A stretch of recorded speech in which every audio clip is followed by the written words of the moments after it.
Donc on a discuté hier et j'ai appris à travers le professeur Saleh Mansour qu'on va avoir donc des invités parmi nous, profanes évidemment, et donc j'ai dû veiller un peu plus le soir pour un peu démocratiser le diabète et essayer d'apporter les informations qu'il faut donc pour que tout le monde soit plus à l'aise. Voilà, donc la question qui m'a été posée, et ce qu'on m'a demandé de faire, c'est en fait, qu'est-ce qu'on a fait durant toutes ces années pour le diabète? C'est une question qui souvent est posée par nos amis, les médecins. Ils disent, vous avez fait quoi auprès du ministère, auprès de la santé, auprès des patients, auprès des autorités, etc., pour avancer dans la prise en charge du diabète et pour permettre à nos patients d'avoir donc un peu plus de confort et un peu plus de prise en charge adaptée à la situation actuelle et en fonction donc de... Voilà, j'ai mon pointeur, c'est plus important. Je vais avancer comme ça. Et donc la question revient à la première donc, idée et la première supposition au questionnement. Lutter contre le diabète, c'est quoi? Lutter contre le diabète, c'est en fait avoir déjà des objectifs communs et globaux. Et ces objectifs, c'est bien sûr améliorer la qualité de la prise en charge de nos patients, alléger leur fardeau, réduire les complications du diabète, améliorer l'accès aux soins et pourquoi pas prévenir le diabète et le prédiabète, c'est-à-dire réduire le taux de nouveaux cas de diabète.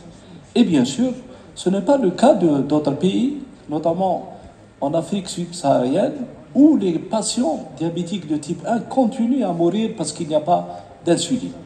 Dieu merci, donc en Algérie, on n'a pas ce souci d'insulinothérapie, et même si les patients ne sont pas remboursés, ils ont donc de l'insuline à leur portée.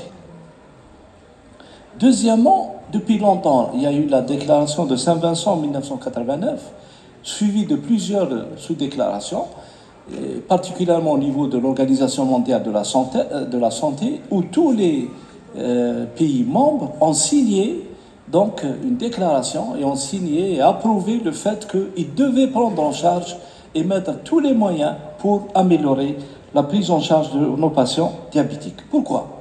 Parce qu'en fait, et jusqu'à même 2021, un diabétique, un patient sur 10 est diabétique. Et parmi les 10, il y en a donc des patients qui ne savent pas qu'ils sont diabétiques.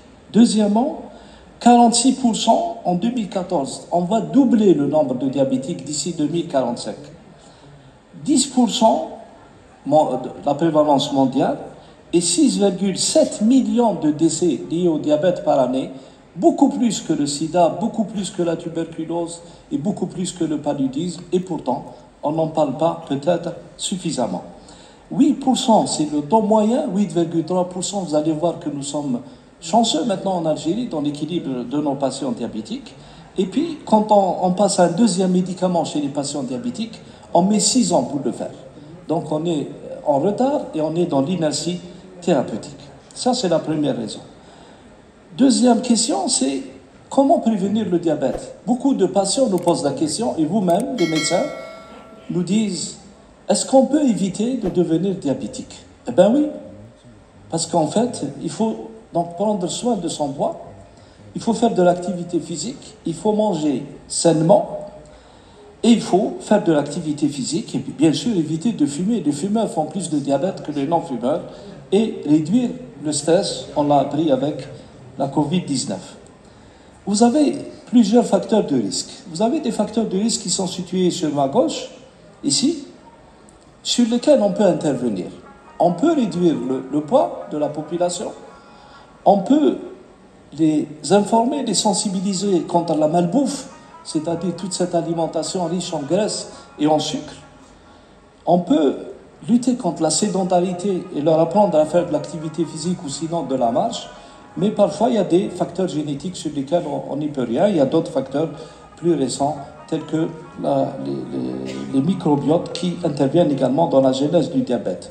Donc en fait, les 4 principaux Donc, item sur lequel vous pouvez agir chez les patients pour éviter le diabète, c'est de marcher ou de faire de l'activité physique. Ne restez pas sédentaire, il faut avoir de l'activité physique, éviter l'obésité ou la surcharge pondérale et bien sûr, surtout, éviter le gros ventre ou le tour de taille important.